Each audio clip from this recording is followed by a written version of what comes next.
This is Open Wheel Live.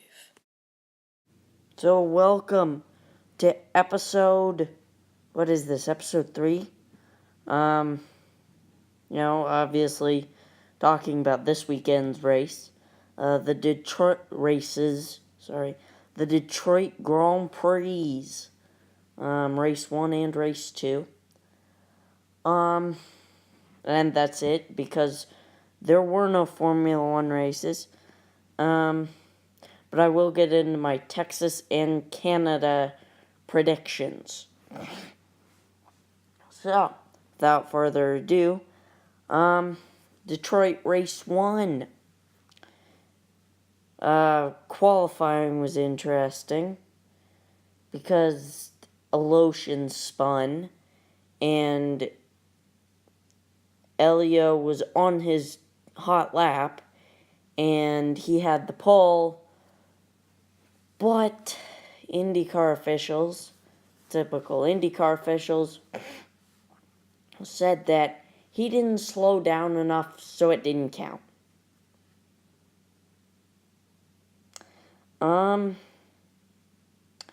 So that was interesting. And then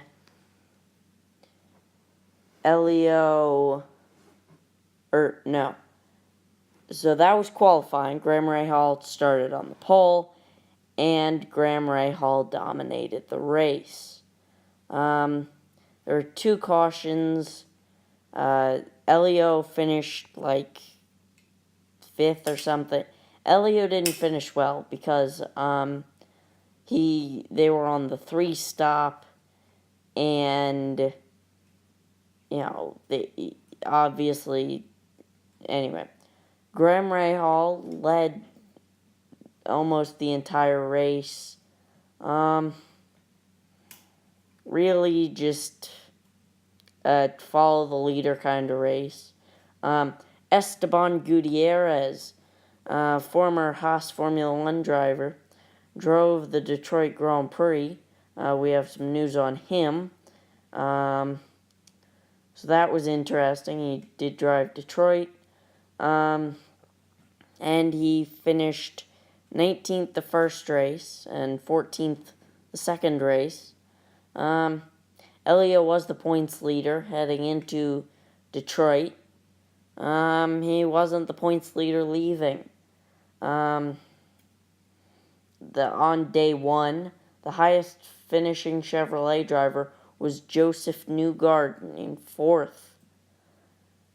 So it was an okay race. There was another caution.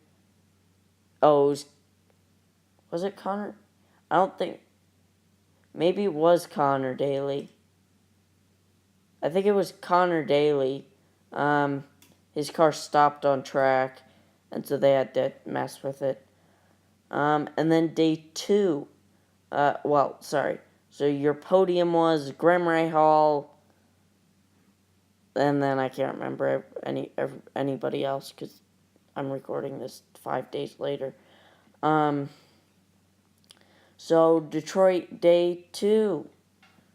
Day 2 was the best, with Sato starting on pole,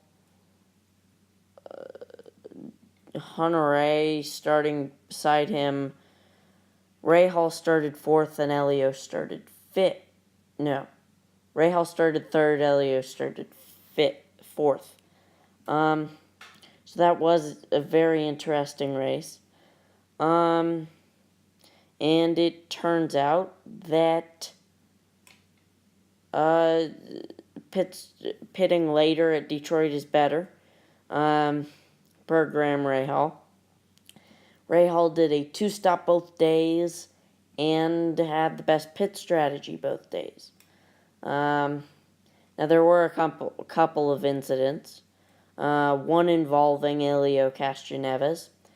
He heads into turn, I think it was 5 maybe, and he cuts across Hunter-Reay's front wing as he's passing him. And Hunter-Reay didn't lift, and Elio hit Hunter-Reay, and Elio had to limp most of the way back with flat tire. Obviously, I was not real happy about that. But, you know, it is what it is. Elio came back, finished ninth. Now, late in the race, about lap 5 or so, James Hinchcliffe's engine lets go, which is I think I counted 11 engines in the past 4 weeks. Has it been 4 weeks since the Grand Prix of Indy? I think it's been 4. So, obviously we had 2 in the Grand Prix. We had, 8. No. 6 in practice at Indy. And then 3 in the race. So that's 11. And then Hinch's engine let go.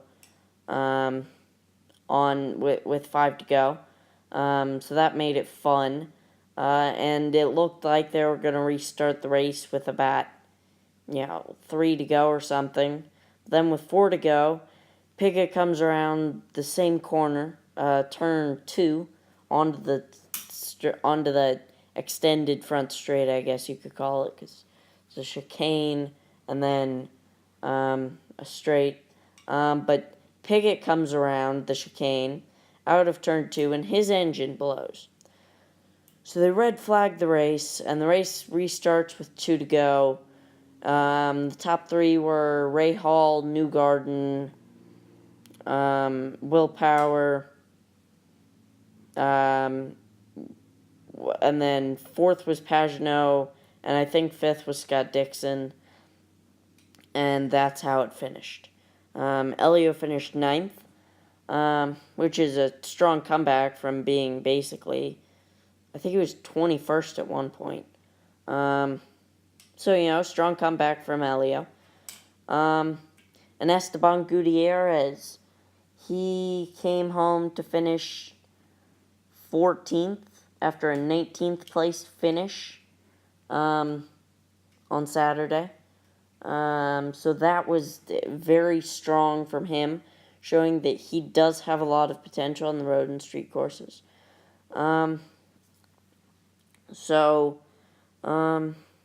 That's pretty much all for Detroit Day 1 and Day 2. So now, on to Texas. So we have some IndyCar news. Esteban Gutierrez was not cleared by whatever, to race at Texas. That article came out today or yesterday. And so Esteban will not race at Texas. Instead, it will be Tristan Vautier, who has not raced in IndyCars in years. Why Esteban was not cleared to race at Texas, it is unclear, but we know that he can't race in Texas for whatever reason.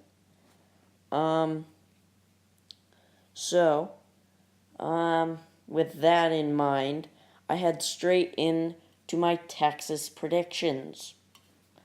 So, first car out, Tristan Vautier. Vautier will be the first car out because he has not raced Indy cars in, years. Guy that you need to watch out for. I got 2 of those. A dark horse. Ed Carpenter, always really good on the ovals as Ed. And J.R. Hildebrand. Another guy that they need to watch out for is young Max Chilton. Chilton's always been very good. It just kind of depends on what he can do. So after that, I guess, I don't know. So the winner, my prediction is top three: Joseph Newgarden, Ed Carpenter, and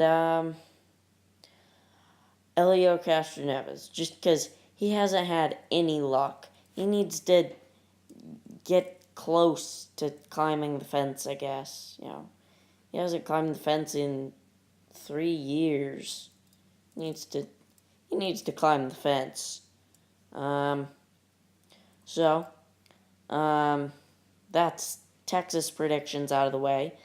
Now on to my Canadian GP predictions. Winner. I'm gonna have to get. I don't like him because he made stupid comments about IndyCar, and I'll get to that in that. That's for an off-season podcast. But Lewis Hamilton. Second, Sebastian Vettel, and third, Max Verstappen. First out, Stoffel Van Dorn, just because the McLaren F1 cars suck. So that's a wrap. Hope you guys enjoyed. Remember to leave a comment and like and subscribe. And I'll see you guys tomorrow for an important video. Bye.